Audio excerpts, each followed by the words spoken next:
Hey Aftergrads, welcome back to yet another episode of the Aftergrad Podcast, a show where we unpack the Aftergrad journey. I'm Robert Kane, aka Classy Kane, photographer, marketer, and recent graduate of Claremont McKenna College. Hi guys, my name is Victoria. I'm currently undergoing personal research with aspirations to become a venture capitalist with a focus in fashion in the East Asian realm.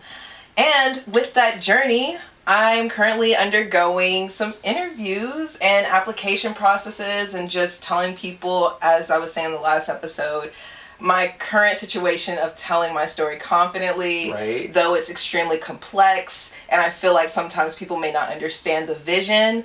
I am now putting myself out there, and in the midst of that, period. I have to start Claps for that. Claps for that. Thank you. But in the midst of that, I have to start preparing for these interviews. We've submitted a few applications recently for some positions. Some of them I'm super excited about. Like, they actually speak to who I am. I'm reading it and I'm like, oh my God, they're describing me. And you know, when I first graduated and I was applying, I sent out my first round of applications. It was to positions that, as I was reading the description, I was like, I can be that for them. That's a part of me. But wasn't that's not all of who you are. Me. Yeah, and so these last applications in preparation for like the spring term have really just embodied all my different facets. And so I'm like, ooh, this is exciting. me. This is you. This is me. Right. You want me. You're describing me. I think I'll be the best person for you. So I actually really hyped about it. And how many applications have you submitted so far? 5. 5? Okay. So we'll see how that goes. Yeah, it's gonna go well. They would be crazy not to want to hire you. Honestly? So, you don't have to say it. That's why I'm saying it for you. You can just receive the compliment, receive the praise, and just sit comfortably. Because they're gonna get back to you. Yeah. I know it for sure. Mm-hmm. But one thing, as you know, you guys may have heard in the last episode, is that both of us enjoy watching interviews. And something that I heard often from the array of people we were hearing from is know your worth, know your value. Right. And it's nothing cocky at all, just to know what you bring to the table. Exactly. And so I feel like I'm bringing something to the table 100%. And I actually have something to show for myself that proves that I can do and handle the things that they would require me to do. And what better way to bring in the new year with submitting some applications and preparing for new positions, new experiences. Exactly. But as we prepare for the new experiences, we gotta reflect a little bit. This is our last episode of the year. It says that as if we've been posting all year round. Right. Thank you for sticking with us for 3 episodes and a trailer. We appreciate the love. Stay with us. Thank you. Baby steps. So let's do a little bit of reflection. Let's do it. I have a question for you, for us, for the Aftergrad Podcast. As we move into this new year, can you tell me the overall lesson that you learned from 2020, 2021, and how that's going to help you propel into your next season for yourself, whether that be for your goals, whether that be for your visions. You know, what do you feel like the overarching lesson really changed who you are, or refined who you are? Yeah, no, great question. And I think that I've learned a few lessons, many important lessons, especially as we embark on this Aftergrad journey together. We've already talked about Fulbright, and that honestly was the first lesson that I wanted to harp on, and I'm still going to harp on it. Basically, I was very fortunate in undergrad to be able to have a lot of experiences given to me from the hard work that I was putting in, and so Fulbright was one of those experiences that I didn't receive after submitting an application, and I really, really wanted it. And so for me, the hard lesson there was that no matter how confident you are in your story, no matter how confident you are in the value that you bring, you really can know your worth, but then sometimes other people might not want to validate your worth that you see internally for yourself. And it's like, what do you do with that? What do you do with that? And so I think the lesson is, for me, accept it and move forward. And I really like what you had to say last episode about what can you do to make this moment comfortable. And I feel like that really speaks to what the Aftergrad moment is, what adulting really means. It's about finding ways to make moments comfortable so that you can continue being your best self and showing up for yourself and the other people that you care about. And so I think that's probably one of the biggest lessons that I want to internalize and take with me moving into 2022 is just remembering ways that I have made previous moments of setback comfortable and leveraging that Yeah. in my future endeavors. Yeah. If that makes sense. Yeah, it does. Definitely. What about you? For me, it kind of plays with what you were saying.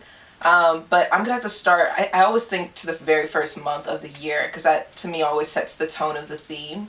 And I started off with doing like a speech, and it kind of happened off whim. I wasn't expecting to do it. Like the person who they had lined up dropped out. I don't even know the specifics of it, but I was like, this is not me. You know, I feel like this is who I am. This is what I do. This is what I specialize in, and I will do everything in my power or anything I engage myself in to, you know, uplift that side of me. And so I really got out of my shell and just said okay and just said yes and did something that I typically wouldn't do or I hadn't done in a very long time.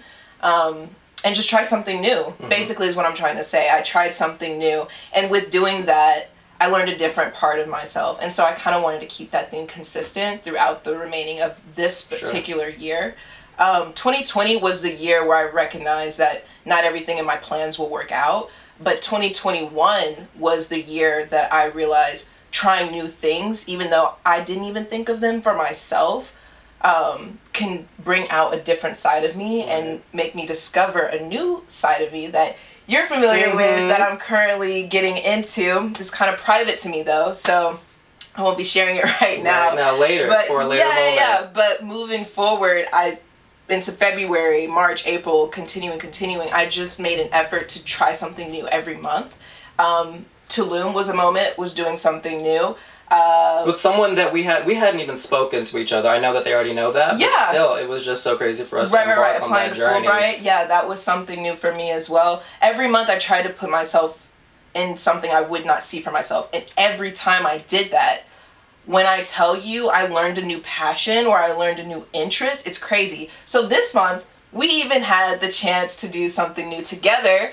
We did an improv class. We did! Oh, you signed me up, by the way. I didn't even know we were going. You were like, by the way... We're, mark your book. What are you doing at 18? Nothing. All right, we're going to an improv class. I was like, oh, really? Is that what we're doing? Let's try it. And at first I was a little apprehensive, but goodness, I'm so grateful that we went because it just unlocked a performative side of myself that I feel like sometimes takes a back seat. But it was just so great to be able to try something that kind of scared me a lot. Yeah. But it was so much fun nonetheless. Yeah. In a good way, it exhausted me. Yeah. In a good way. Like, it really had my brain working, and by the time we were done, I was so tired. I was like, oh my God, I could take a good nap right now. But I think it was really difficult for me, or like an exercise for me, honestly, is because I'm really in my own head a lot of the times, and I'm just trying to try something that can get myself out of my head. So, and it can even apply to interviews, like moving down the road, just thinking off whim and not overthinking and just trusting what your brain already has within. Right. To just let it flow. And that was a great exercise for that. Because even in the interview process, we do all this work to prepare for the interview after we've submitted a job application, and you try and anticipate, okay, what questions are they going to ask me? Right. What type of tone are they gonna give for this? What do they need to hear from me? And sometimes you can prepare, but then you're hit with questions that you didn't expect, and so now you got to improv all of a sudden. You have experiences to lean on, but now you have to bring them to the forefront. You have to. And that can be a very nerve-wracking moment, nerve-wracking situation. That's literally all that improv was. And I feel so much more powerful for doing it and completing the exercises. Really. Interviews start as early as 15. As for like even a sales associate job, entry level, I would research all the questions, line them up, write my responses, memorize my responses, and then I would go into the interview, and a lot of the times, because those were lower positions or whatnot, they would work out. They don't go in depth. They don't make the questions generic so that you have to, make a full, well-rounded answer. So it worked for me then. But then moving into college, the interviews started getting a little tougher for certain scholarships, for certain jobs. And they would ask you these very shallow questions to see where your brain goes naturally. And that's when interviews started getting a little tough for me, especially if they did a curveball and they asked me a question that I was not expecting. I could literally lose track of where I am because I was like, this is like a script to me. Right. Oh, snap. You did not ask the question I expected you to. Hold on. Run it back. That's your fault. Yeah, that's on you. That's on you. I was told I just needed to show up.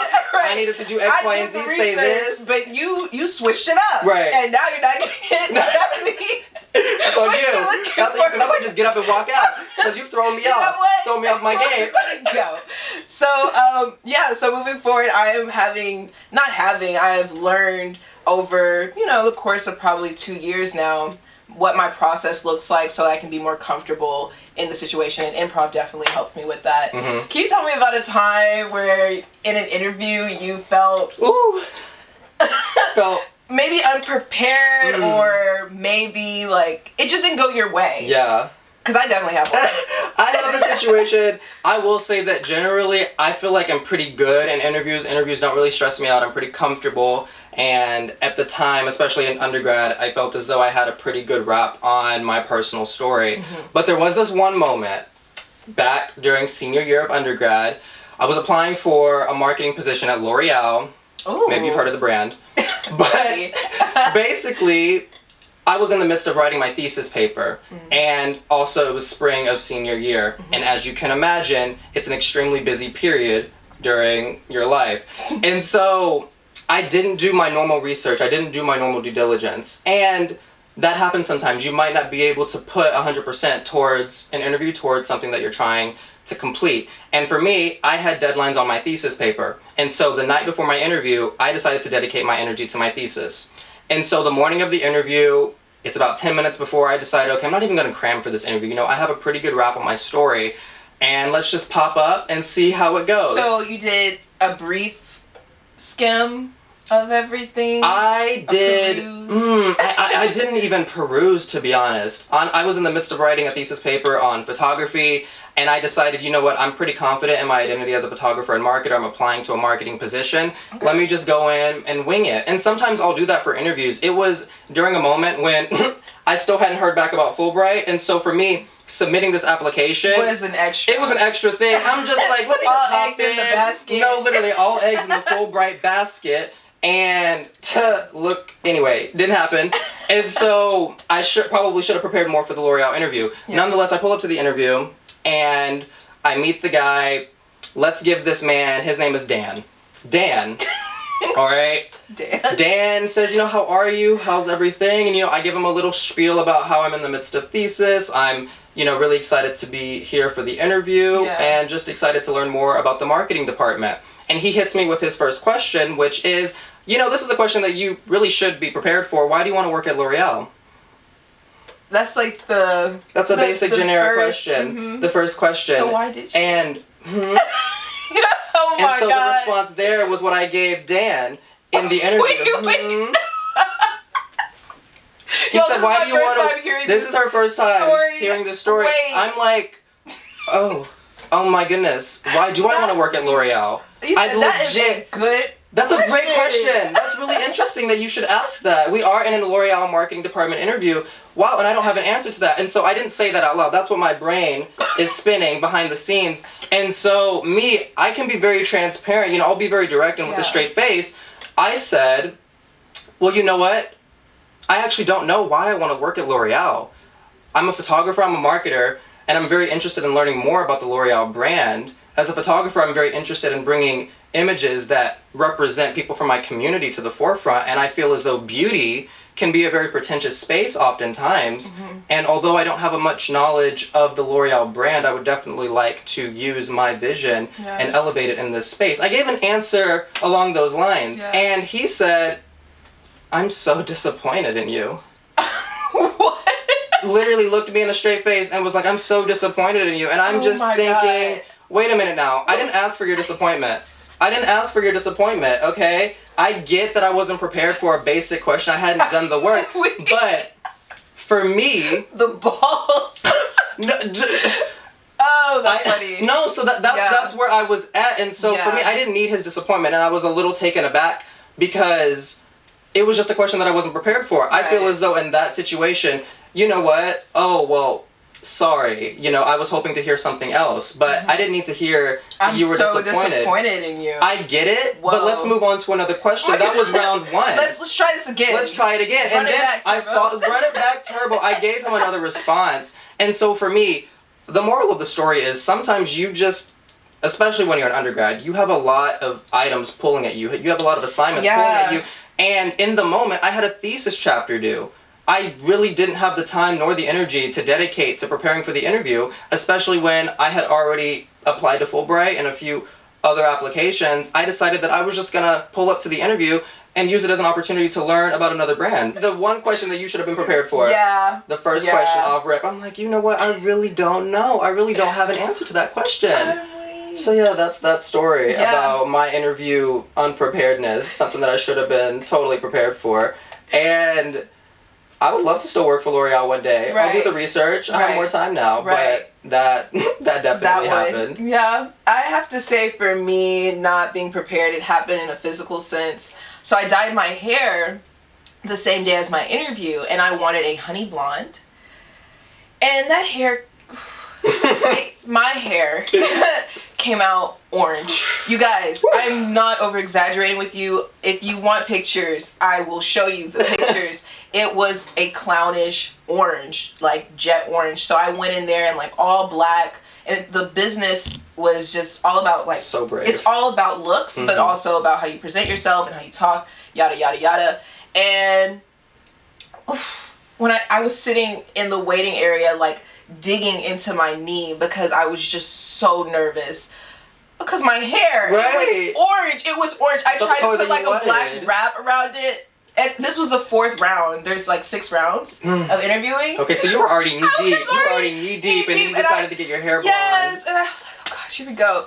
So the interview, I'm just thinking about my hair the whole time. And I go into this, I don't care, but like put it all on the line. Shameless. I don't know what happened. I didn't even rehearse like I normally do my questions and my answers and yada yada.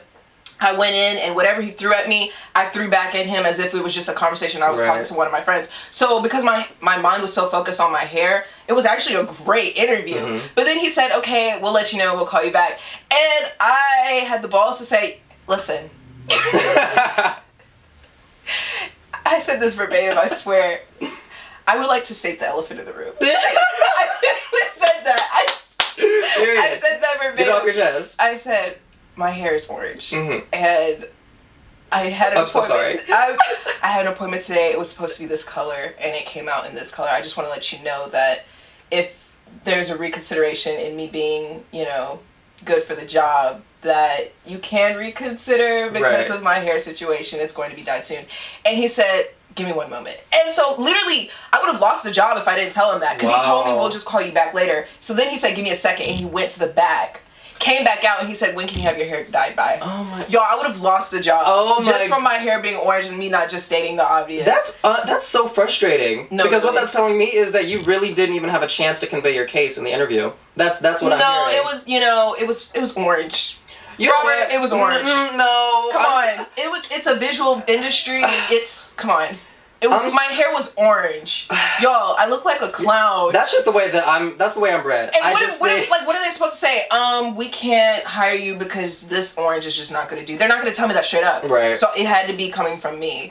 But looking back at that interview, I did not go in prepared at all. And yet it was one of my best interviews. So getting into interviewing, it's really about improvising to an extent. I tend to have like very mechanical way of communication. That's just who I am. I'm a numbers person as well, so like I will just state what's necessary to be said. Elaboration is never really my first inclination with something. So in my interview, sometimes I would lack that authenticity, and just letting what comes in my head flow like you did in that situation where you're like, I don't know. No inhibition. I just said how I was feeling, and the truth. That was literally my truth in that moment. And that's the way he chose to respond. I chose to respond in a certain way, and you just have to move forward and proceed. The moral of the story of my interview mishap was that he really enjoyed my interview overall. Obviously, there was that first question. Questions. Yeah, he enjoyed all of my responses. Yeah. I had answers for every single thing he threw at me after the first question. Wow. And so I bounced back hard and came correct, and Same. I just that was just one question, and that one question didn't define my interview experience. Yeah, my hair did not define. It sure didn't, because you said, look.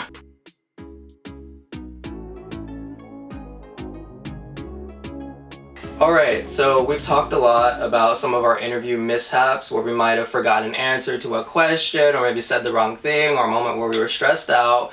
But also, I know for myself, I've had really positive interview experiences, normally because I think of the interview as a conversation. I'm thinking, although I'm being interviewed, I'm also the interviewer. I need to make sure that this role is good fit for me. I need to make sure that the people that I'm going to be working with are people that I actually want to be working with, and that this is going to be a place where I can grow and contribute. And so, do you have any moments where you can reflect and be like, you know what, I walked out that interview, I killed that. I did that. Do you have that? I haven't had that yet. Okay. I will categorize myself as a person who got by in the interviews. I wasn't bad, but I wasn't like, oh my God, she stood out to me. And that's because, again, like my method for a very long time was to write out the script and just keep to it. And I could do a script. I can hold it down. But the minute you send me a curveball, it's not going to be like something, you're not going to get something that's, ooh, man, she stands out. So I haven't had that moment yet, but I look forward to giving that moment and pulling that moment out of myself, where I feel so great coming out of the interview, like I killed it. Now, I will say that I think something that attributed to me getting more comfortable to get off the script was getting into a job that really, wasn't even in my line of work or that I see myself doing in the future, just to get out of my zone of staying very mechanic and sticking to the script. I applied to be a server in my senior year. And so this goes to all of those who, as well, sometimes we apply to these jobs and it's not meant for us because we don't see ourselves doing it, but we need that money. We need the money right now. How do you convince yourself to be firm in that interview process when you need the money and it doesn't necessarily matter whether or not my heart is in it, right? Well, I looked at the description and I looked at it in a way like, why do I need this in this period of my life right now? And so that's the angle I used for that interview, and that has been my best interview thus yet. It was a pretty, I don't want to use the word prestigious, but it was a tough position to get because of like the stature of the restaurant, right? So you really had to come with something. It wasn't like, IHOP or anything like that. I'm not throwing any shade. But there was literally 6 rounds of interviewing. Right. And so I had to come with some authenticity, even though this is nothing in my line of work. Right. So I looked at it from the angle of this is literally going to be exercising a different part of myself that I haven't before. I typically would apply to something that's in finance, accounting, or not marketing, but maybe fashion, creative directing, and so forth. And so or a sales associate, like working at a boutique. So why would this job be meaningful to me? And I thought about it some more, and I thought on how this different sector can add to who I am as a person. Right. And that answer was becoming, I can finally get out of my own head and conversate with people off the top of my head and get off that mentality of feeling like I have to have something lined up in order to say something great to someone, right? Totally. And it also sounds like on the back end, I know we've talked a lot about we've been watching a lot of interviews recently. People who had to struggle a lot when they were trying to build their creative career. And one thing that I can reflect, at least from what they've had to say, is that in these moments, they had to make ends meet, right? And so obviously we're talking about the money. You're talking about the reason as to why, trying to structure in your brain, okay, how can I gain value from this? Maybe you have to say no to something, or maybe you have to do this job in the meantime so that you can support yourself, your future self, for a career. But I feel like those meantime jobs can be just as useful to you as a person. Yeah. And that's the point I'm really trying to make here.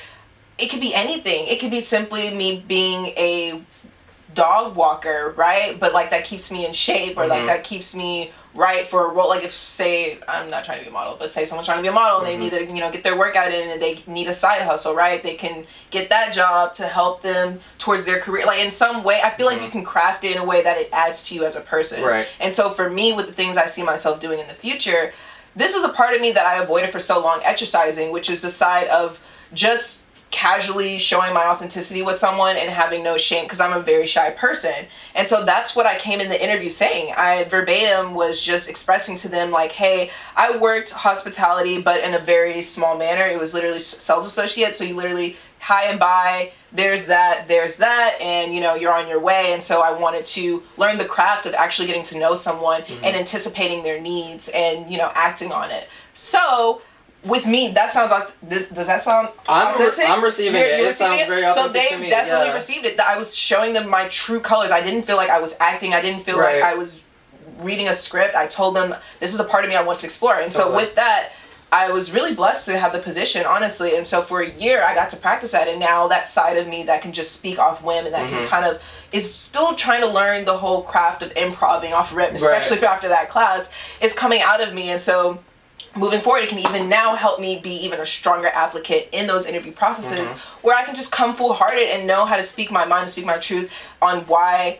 this job or this position is meant for me and why. Either for the time being, either for the long run, for my career, for my dream, for my vision, it all applies. And so whether or not it's, that's all I have to say. I think there's always moments too where even if it's a position that you might not even see yourself applying to, or you might not have seen yourself applying to, there's still ways, or there's still moments that you can learn from that position, even if you hadn't structured in your mind that, okay, I'm applying to this specifically to gain this type of experience or to contribute something to the table, to the brand. Yeah, I was just trying to stress on like how honestly I feel like we as Aftergrads can stand out even with the first level jobs, you know. How we can stand out is bringing that authenticity to the table is something that can always be applied, that can make you have that standout because you effect. might not always have the experience to lean on. Is that kind of what you're speaking at? You know, just being authentic. Right, because I didn't have the experience. That's the They literally asked me, they said, we don't see you don't have any history. You don't have any history. This is going to be your first serving job. And you're trying to do a 4-star hotel. 4-star restaurant. And there are so many people like you that are trying to get into that industry. Exactly, so like what makes you different? And it was my authenticity in that moment that got me the job, guys. Like, it could be something completely out of your zone, and just bringing forth what truly stands out to you can stand out to them. For those of you who are probably thinking, what do you mean? Like that, it's easy to say, it is harder to do.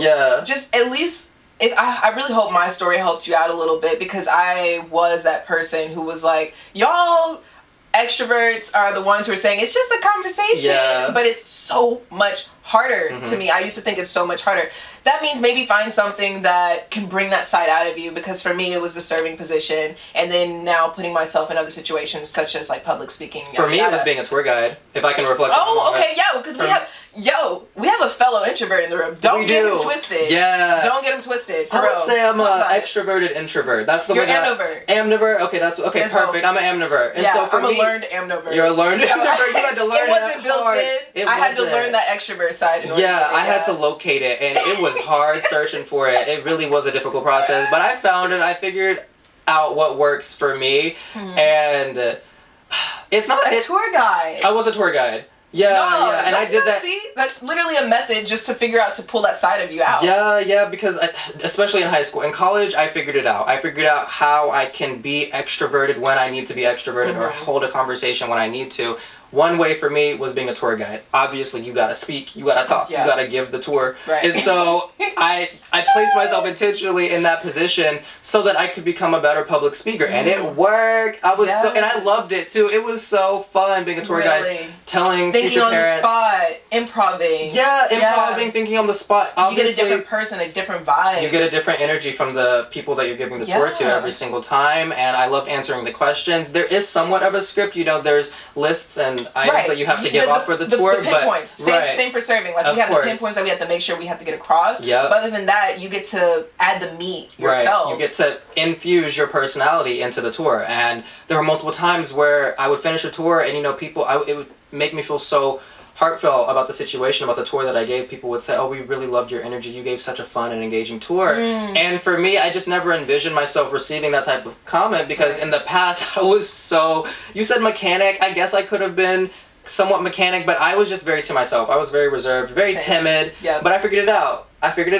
And the past me would I have want to clarify, mechanic, timid, shy, I categorize all of that together. Kind of together. Yeah. Mm-hmm. Mechanic in the way is like what came out ended up sounding just very like right. This. Right. I just wanted to clarify. Yeah, of course. No, thank you for that. But taking the experience from the tour guide position really enabled me. It's about the improv, really, because in the interview, again, you can predict, but you have to be able to just talk about the list that you kind of have been building, the story that you've been writing on the back end, not in a script format, but just on the fly. No matter what angle they throw at you, you know how to take it and be like, oh yeah, that still applies to me because shot. One thing you do to me that catches me off guard, but it's good practice, you'll just ask me random questions about my interest or my passion or my vision with photography or just random quick questions. I do that. There's just I'll just be in my zone and you'll be like, so tell me about your small talk. That's my version of small talk. Yeah. Because I don't like small talk. Right. I love getting to know people for who they really are because then that makes me,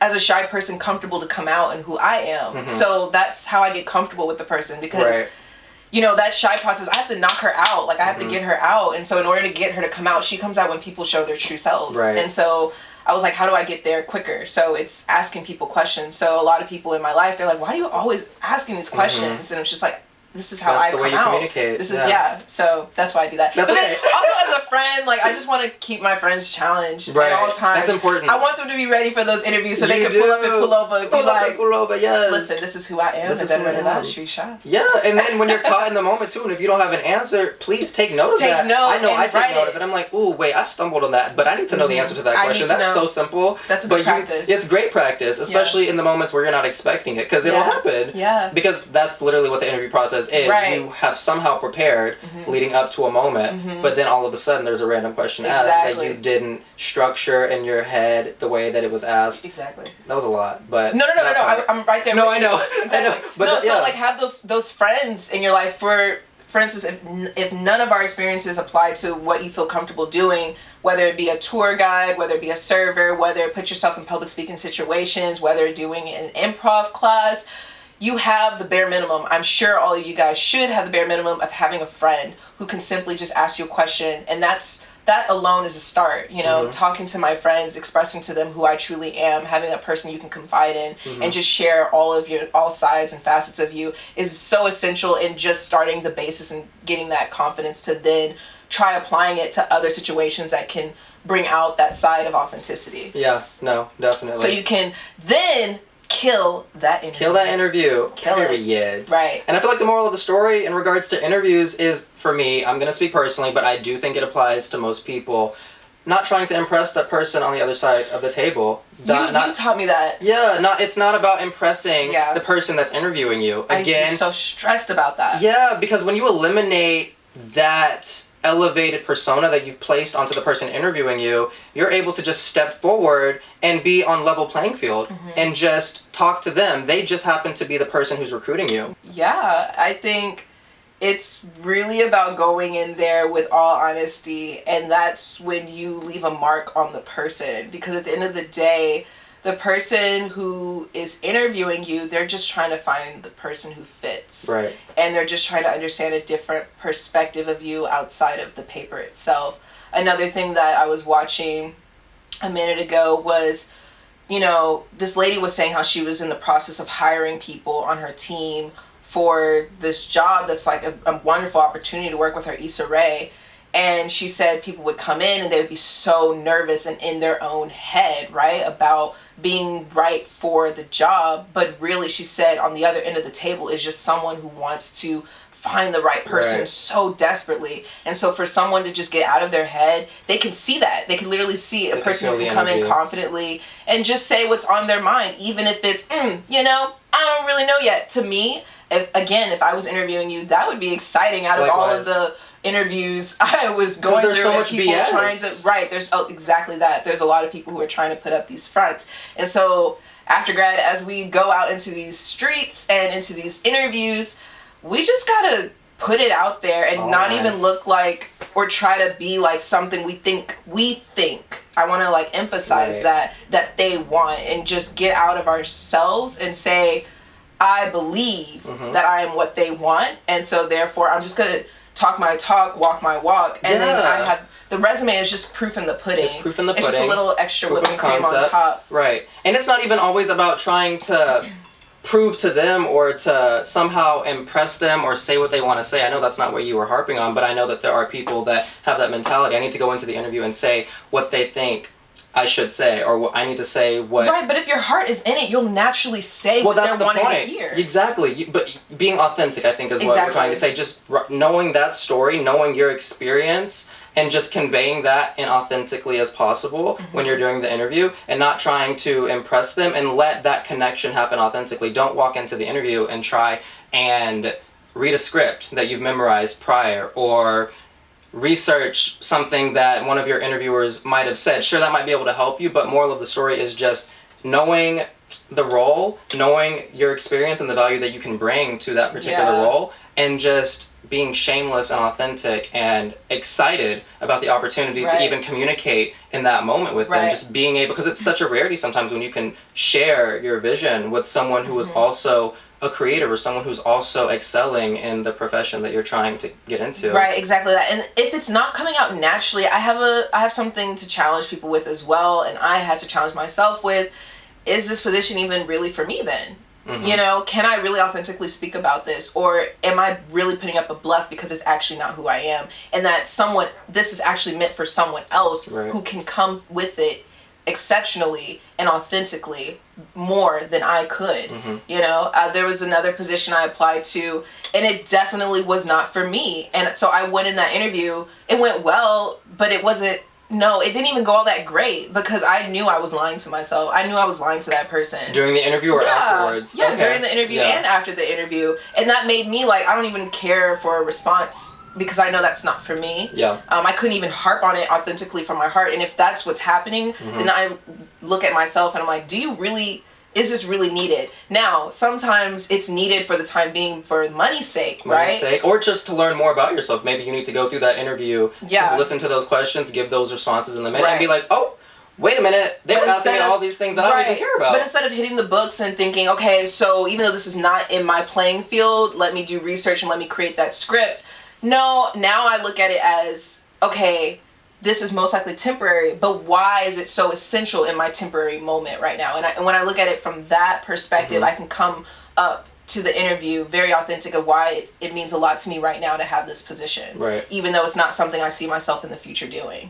So in terms of stepping outside your box, answer that question, well, why are you stepping outside your box in this sector specifically? And if you can connect it back to, I guess, your personal story, then maybe go for it then. But if not, don't waste the time, don't waste the energy trying to pursue that interview. If there's a reason as to why you're stepping outside of your zone of influence, your zone of expertise, then do it. But if there's not, you're maybe just doing it for kicks and giggles, or you think that, again, going back to what society is expecting of you, if that's the reason that you're doing it, then maybe take a moment and understand that that's just not meant for me. Some of us may not have found what speaks to us and what our passion in life is yet. And so be patient with yourself. Maybe you as well have not had that moment in an interview where you felt so empowered, because you're still on your journey of first figuring out who you are, second figuring out what you stand for, third then making action towards it, and then fourth coming out about it, right? So that is a different process for everyone. We are on our... And you can only do that when you're trying new things. As we led this episode with, it starts with trying a new activity so that you can learn a new facet of yourself, and then bring it into the interview process, but then larger than that, bring it into your personal narrative because you find what excites you. I never really saw myself doing an improv workshop, but I totally can see myself going back, because I just felt... I feel like empowered is overused sometimes, but I felt very amped. I felt very excited. I felt as though I was watching the confident self that I desperately wanted when I was a child perform in front of the people who were also participating in the improv workshop. And that could really bring me to tears, because that type of confidence and that type of freedom is what I so desperately searched for when I was a younger child. And so being able to just, in such a safe space too, the workshop leader was so good at creating a safe space for people to just be free and to just live and to just perform. It's such a privilege to be, and I feel like that's how actors kind of convey that message too. It's such a privilege to be able to perform in front of people, and I felt like I was able to participate in that. And I want to take that type of mindset into this podcast, into my future endeavors. And so that's an example of how those new activities can enable you to do that. Right, and make sure you have that freedom wherever you are in the interview room as well. Right. So, yeah, I'm really excited for these interviews coming up. Yes. Nerves, that was a big thing. Ooh, can we talk about that for a second? Let's talk about nerves. Ooh, I could feel my heart thumping before every interview. But now, when I go, the more interviews I've been doing, that heart rate is starting to get, less. Right. The cadence is You can dropping. control it a little bit more. I can control it a little bit more. When I get nerves now, I know it just means I really want it and that the passion is there, right? But before, it was more anxiety nerves because I wasn't sure if my story was going to be right for them. And so now that sense of nervousness is leaving, I could tell the difference between my nerves. I don't know if you guys can, but maybe I've been inside myself so long that I definitely. I know the difference. As someone who has experienced a lot of nerves and anxiety in different moments, I definitely know the difference. So that side of anxiety is fading, and that person in my head that's like, you're not ready, you don't know, she's going away. And it's like you were saying, it feels freeing. It's a level of freedom where interviews don't even scare me anymore. So now I'm just like, either this works for you or, something else will work for me. No, literally, with a straight face. Like, either you want me or you don't. Yeah. It was such a pleasure getting to know you. Great. Yeah. Thank you. We'll be in touch soon. We'll keep in touch. Yeah. And it either works or you get to watch me work. Okay? Right. Watch me work. Period. That's all. Period. And that's really the moral of the story, because everyone has different perspectives and different ways, like you were saying, of communicating. And so just taking whatever your communication style is and allowing it to show. Yeah, you have to learn it, because there's introverts, there's extroverts, there's introverted extroverts, there's extroverted introverts, there's ambiverts. I consider myself an ambivert. Right, and so you have to decide where you get your energy and learn where that comes from, so that you can apply that in interviews, because interviews can be draining. Yep. Doing podcasts can be draining. Having a conversation with any human being can be draining as an introvert. Yeah, it can be tough. And so you just have to be able to, what can I do to just get through it? But then also, not just get through it, but do it well.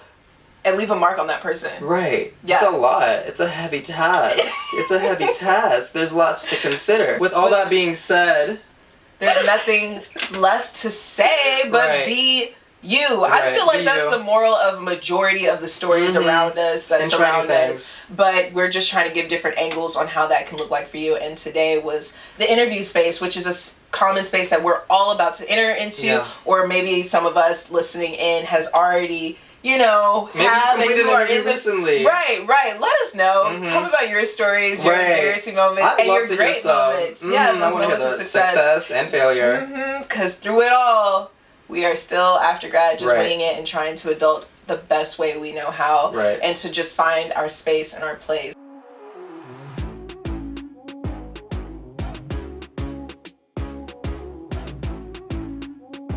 Don't wait for people to validate you. That's another mindset that you can have when you enter the interview. That's what I try to do. That's what I always do when I'm entering an interview. I'm not looking for you to validate me. I'm gonna validate myself. And you feel like you put in the work to validate yourself. Yeah. Like, you feel wholehearted. Yeah. You feel like, yes, I put in everything I could. Course. And if I'm still not hired, I know my worth. Yeah. Again, with that interview we saw, it's just knowing your worth. Knowing your worth. You gotta know it with or without the job, with or without that opportunity. Right. I know this is also the season that Fulbright is coming back around for some people, or I heard Inroads as well. They came out with some of their nominations. Yeah. And, some people may or may not have gotten it. And I just want to say, if you didn't get it, it's okay. Now try something new. Try something else. Do what we did. Don't try let it something stop new. You. Don't let it feed your journey. Because then it will feed you into something else, another side of you, and you not getting that scholarship, you not getting that job could be, and very well may be, the biggest blessing